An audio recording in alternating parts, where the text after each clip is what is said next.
Having spent my childhood traveling and moving with my family in and around North America, Europe, and Africa, I've been lucky enough to experience the world through a variety of different lenses.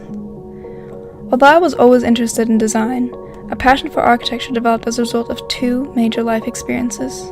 My exposure to diverse cultures, people, and styles of building, particularly in the ancient world, and growing up with a physically and developmentally challenged sibling. Through my experiences, most notably those growing up in Africa, I developed a strong interest in architecture as a means of problem-solving, innovating, connecting, and experiencing. My name is Coumba Kanté, and I'm a fourth-year student at the Syracuse University School of Architecture. Growing up exposed to a range of cultures, I never understood architecture from any single definitive perspective. Each culture defines architecture differently, and this ambiguity fascinated me. It wasn't until I started studying for my degree that I started to understand the impact that design, and especially architecture, could have on places, spaces, and especially on people's lives. Over time, I began to develop my own understanding of architecture and to develop a systematic approach to design and how to achieve, in my own way, all that design makes possible. Although each project is different, I always like to begin the design process with site research and analysis. I believe it is incredibly important to understand a site and its immediate context, especially when considering the effect that a project will have on its environment. It is vital to consider and understand the users as well as those who may interact with the context and the project at different levels and at different times. In this way, I seek to develop a deeper understanding of the location and its inhabitants and users, while at the same time also being conscious of the positive and negative impact any design might have. After developing a deeper understanding of the immediate site and its surrounding context, I begin to formulate ideas and concepts that may in turn adapt and fit the design problem. Through a process of sketching and diagramming, I'm able to translate my research into preliminary drawings. This allows me the opportunity to recognize and identify what other information is needed to further the design development. After completing this series of studies and drawings, the process advances into a translation of two-dimensional elements into three-dimensional massings and volumes.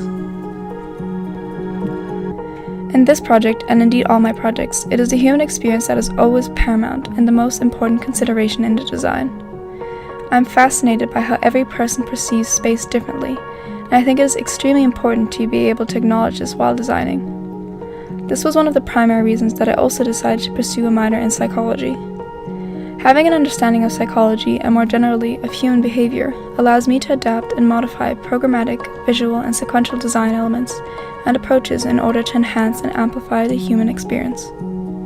This understanding of the human mind and behavior allows me to consider not only how I might experience this space, but also how others might perceive, understand, and interact with the project in different ways. Rather than focus on the aesthetics or monumentality of the structure, I sought to focus on the development of a spatial narrative. As such, by hiding the building from view and submerging it into water, it serves as a juxtaposition between the world of the above ground and the below ground. The planimetric shape as well, developed as a series of experiential nodes with widening and narrowing spaces, can also be attributed to this goal. Rendering was one of the essential elements used to adapt and reevaluate what kind of spatial effect the structure could have on human perception. Moving between rendering and drawings, a cohesive experience that continues throughout the entirety of the project began to develop. Furthermore, the rendering process also aided in establishing the lattice structure that supports the programmatic as well as the mechanical needs. In all my projects and at every scale, I strive to take a sustainable approach. In this project, I wanted to develop a method in which a project and its systems could be self-sustainable.